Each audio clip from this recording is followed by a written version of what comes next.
존경하는 36만 부산진 구민 여러분, 박연철 의장님과 선배 동료 의원 여러분, 김영우 구청장님을 비롯한 공무원 여러분 반갑습니다. 더불어민주당 강도희 의원입니다.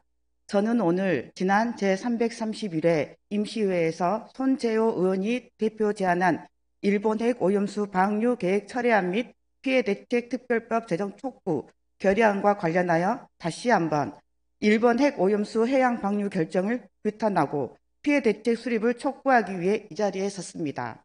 지난 결의안에서 원전 오염수라고 표현하셨지만 본 의원은 일본의 계획에 강력하게 규탄하고 더욱 명확한 표현을 위해서 앞서 핵 오염수라는 표현을 사용했습니다.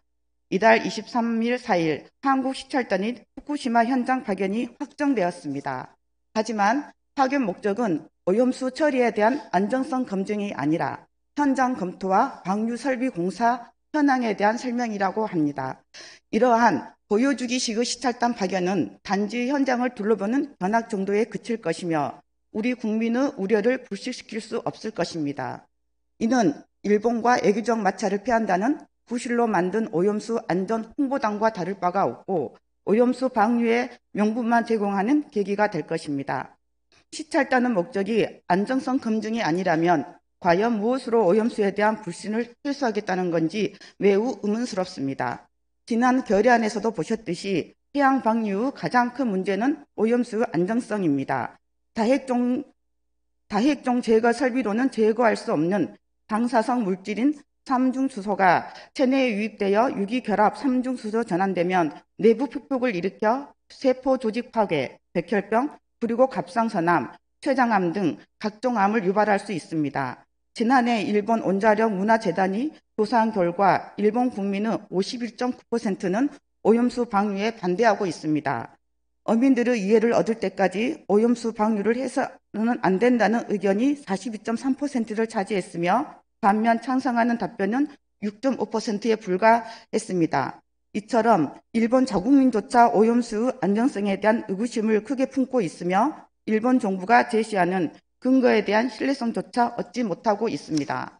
뿐만 아니라 독일 환경부 장관은 일본의 계획에 반발하였고 G7 회의에서 오염수 방류 계획에 대한 성명을 내리지 못했습니다. 태평양 도서국 포럼은 후쿠시마 오염수 해양 방류가 바다 생태계에 악영향을 줄 것이라며 방류 계획 중단을 촉구하였습니다. 방류를 시작하기 전 일본의 계획에 검토한 국제원자력기구 최종 보고서가 나올 예정입니다. 당초 국제원자력기구는 오염수를 태평양 바다에 방류하라고 권고하였기 때문에 일본의 계획을 지지하는 방향으로 보고서가 나올 가능성이 클 것입니다. 그렇게 된다면 일본의 오염수 방류 계획을 건재할 수 없는 것은 물론 한국의 후쿠시마 수산물 수입 금지 조치는 정당하다라는 세계무역기구 판정 근거가 크게 흔들리기 때문에 후쿠시마 수산물 수입 금지 조치마저 유지하기 힘들어질 것입니다. 후쿠시마 수산물 수입이 허용된다면 방사능 기능 주치가 넘는 생선이 우리 국민 밥상 위에 올려지게 될 것이고 이로 인한 방사능 직격 노출은 피할 수 없을 것입니다. 우리 부산시는 해양 관광 도시로서 수산업에 대한 막대한 피해와 해양 생태계 파괴를 우려하지 않을 수 없습니다. 이에 본 의원은 일본 정부가 인접 국가들 뿐만 아니라 자국민조차 반대하는 독단적이고 무책임한 오염수 방류 결정에 분노를 금할 수 없습니다. 일본 정부는 오염수 해양 방류 계획을 즉각 처리할 것과 우리 정부가 모든 수단을 총동원하여 강력히 대응할 것을 촉구하는 바입니다. 현재 부산시 의회를 비롯한 여러 광역의회 및 기초의회에서 오염수 해양 방류 반대 결의안이 채택되었습니다. 하지만 우리 부산 진구의회에서는 지난 제331회 임시회에서 관련 결의안이 부결되었습니다. 오염수 투기가 임박한 상황에서 일본 정부를 상대로 목소리를 높여도 모자랄 현 시점에 오염수 방류 철회 결의안이 부결된 것에 대해 매우 유감스럽게 생각합니다.